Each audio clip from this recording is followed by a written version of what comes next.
प्यारे इस्लामी भाइयों, आज हमारे मुआशरे के अंदर जिस तरह से मुसलमानों को सताया जा रहा है, मुसलमानों को हक़ारत की नज़र से देखा जा रहा है और मोब लीचिंग के नाम पर मुसलमानों को गिरफ़्तार किया जा रहा है, वो नाकाबिल बर्दाश्त है। अब आवाज़ अजमेर शरीफ की दरगाह से सज्जादा नशीन सरवर गुलाम चिश्ती ने जो कहा है, आप सबसे पहले इस पैगाम को सुनिए और अपने अंदर एक इनकलाब लेकर के आइए, तब जाकर के हम कामयाब और कामरान होते हुए नज़र आएंगे। सबसे पहले आप इस वीडियो को देखें, फिर अस्सलाम वालेकुम। मैं सैयद सरवर चिश्ती अजमेर शरीफ से 4 जून के बाद भी मुसलमानों के खिलाफ मॉब लिंचिंग नहीं रुक रही है। क्या हमने इसी दिन के लिए अखिलेश यादव और राहुल गांधी को वोट दिए थे? क्या संविधान को बचाना की जिम्मेदारी सिर्फ हमारी है? हम लोगों ने बड़े टेक्निकल तरीके से सेकुलर पार्टीज को वोट दिए and we are the real custodian of Baba Saheb Ambedkar legacy. लेकिन कभी अखिलेश यादव और राहुल गांधी के मुंह से मुसलमानों का नाम सुना? दलितों का, अति पिछड़ों का, आदिवासियों का नाम लेते हुए सुना है? कभी माइनॉरिटीज का, अल्पसंख्यकों का, अक़लियतों का नाम लेते हुए नहीं सुना। क्रिश्चियन, सिख, बुद्धिस्ट, मुस्लिम्स का, खासतौर से मुस्लिम्स का जो लार्जेस्ट माइनॉरिटी है। देखिए, बड़ी बड़ी कॉन्फ्रेंसेस से कुछ नहीं होगा। पहले हम अपनी सफ़े दुरुस्त करें, उन मुसलमानों को बुलाएं जिनकी समाज में, माशरे में एक से है। वो लोग बैठे हर मकतब व फिक्र से, हर दरगाह और खानगाहों, लेकिन वो लोग, सिलेक्टेड लोग जो वोकल रहें, ना कि खामोश रहें, मुनाफिक रहें, चापलूस रहें और मीर जाफर रहें, उन लोगों को ना बुलाया जाए। और खास तौर से जो 24 मेंबर ऑफ पार्लियामेंट इलेक्ट होकर आए, उनको बुलाकर आपस में एक मीटिंग तय करें और एक मुस्लिम रहबर कायम करें, एक मुस्लिम लीडरशिप डेवलप करें और उसके पीछे सब आए।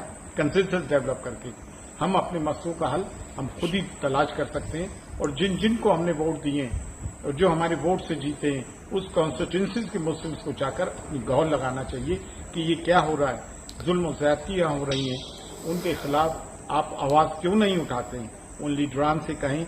और कॉन्स्टिट्यूशन मुअज़्ज़ज़ सामीन इकराम, आपने इस वीडियो को देखा और देखने के बाद में आप ये समझ गए होंगे कि हमें इस वक्त अपने आप को समझने की ज़रूरत है, अपने आप पर फोकस करने की ज़रूरत है और हम समझे कि हमसे गलती कहाँ पर हो रही है।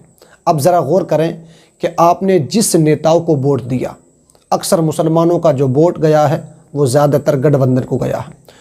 अब ज़रा गौर करें, क्या उन नेताओं ने मुसलमानों के लिए कभी आवाज़ उठाया?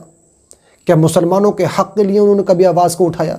मुसलमान गिरफ़्तार हो जाए, इन्हें कोई फ़र्क नहीं पड़ता। मुसलमान को मारा जाए, इन्हें कोई फ़र्क नहीं पड़ता। लेकिन जब इलेक्शन का वक्त आता है, हाथ जोड़ कर के ये लोग खड़े हो जाते हैं कि साहब हमें वोट दो, हम तुम्हारे लिए हैं।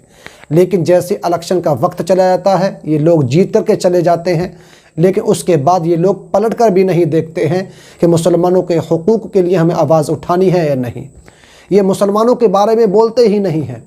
प्यारे, मुसलमानों को मोब लीचिंग के लिए मारा जाता है, उनको गिरफ़्तार किया जाता है, जेलों में भेज दिया जाता है, जेलों के अंदर। प्यारे इस्लामी भाइयों, लेकिन कोई सही तरीके से बोलने वाला नहीं है। लेकिन हम कहते हैं, ये लोगों अपने लीडरशिप को बनाओ, अपने लीडरशिप को मजबूती से बनाओ, अपने रहनुमाओं की तैयारी करो। तो लोग कहते हैं कि साहब ये तो एक की बात करते हैं, बस ओवैसी की बात करते हैं। प्यारे इस्लामी भाइयों, ओवैसी ही एक शख्स ऐसा है जो मुसलमानों के हुकूक के बारे में बात करता है, मज़लूमों का साथ देने के लिए वो बंदा तैयार रहता है। लेकिन कुछ लोग हमारे मुआशरे के अंदर ऐसे हैं कि हमें तो कुछ लोगों को ग़ुलामी करने की बहुत ज़्यादा आदत हो चुकी है। वो सिर्फ़ चादर बिछाने का काम करते हैं, उनको ग़ुलामी करने की ऐसी आदत हो चुकी है कि हम ना तो अपने लीडरशिप को तैयार कर रहे हैं और ना ही अपनी मेंबरशिप को बढ़ा रहे हैं। अगर हमारी इसी तरह गलतियां रहीं और हम अपने आप को नहीं समझ पाए, तो प्यारे इस्लामी भाइयों, अल्लामा डॉक्टर इकबाल का जो वो शेर था, वो बिल्कुल हकीकत है। मैं कोई बुराई के तौर पर नहीं कह रहा हूँ, लेकिन हमें समझने की ज़रूरत है। ना समझोगे तो मिट जाओगे ए हिंदी मुसलमानों, तुम्हारी दास्ता तक न होगी दास्तानों में। तो प्यारे इस्लामी भाइयों, हमें समझने की ज़रूरत है और अपने लीडरशिप को तैयार करने की ज़रूरत है। اگر ہم نے اپنے لیڈر کو بنا لیا، اپنے ووٹ کو وہاں دیا جہاں پر ہمارے لیے آواز اٹھ سکتی ہے، ہماری مانگیں پوری کی جا سکتی ہیں، تو پھر ہماری بات بھی سنی جائے گی اور ہماری مانگیں بھی پوری کی جائیں گی۔ اگر ہم نے ادھر ادھر ووٹ دے دیے یا ادھر سے ادھر ہم چلے گئے، ہمیں ضرورت ہے اپنے آپ کو سمجھنے کی، اپنے آپ کو پرکھنے کی، تب جا کر کے ہم کامیاب اور کامران ہوتے ہوئے نظر آئیں گے۔ تو پیارے اسلامی بھائیو، آپ کی کیا رائے ہے کہ ہمیں اپنے لیڈرشپ کو بنانا ہے، اس کو آگے لے کر کے چلنا ہے، اور اپنے لیڈرشپ کو اور اپنے رہنماؤں کی تیاری کرنا ہے؟ اور آپ کی کیا رائے ہے؟ کمنٹ باکس میں آپ ضرور اپنی رائے دیجئے۔